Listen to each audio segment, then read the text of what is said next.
Yeah right. அஸ்டன் வில்லாவோட டாமினன்ஸ்க்கு காரணமே அந்த midfield தான் ப்ரோ. மெக்கின், கமரா, ஒனானா, அதுக்கப்புறம் இன்னொரு டைலமன்ஸ்ன்னு இருக்காங்க.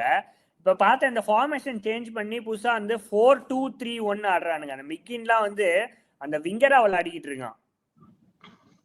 ஆமா ஆமா ஆமா. ஆக்சுவலா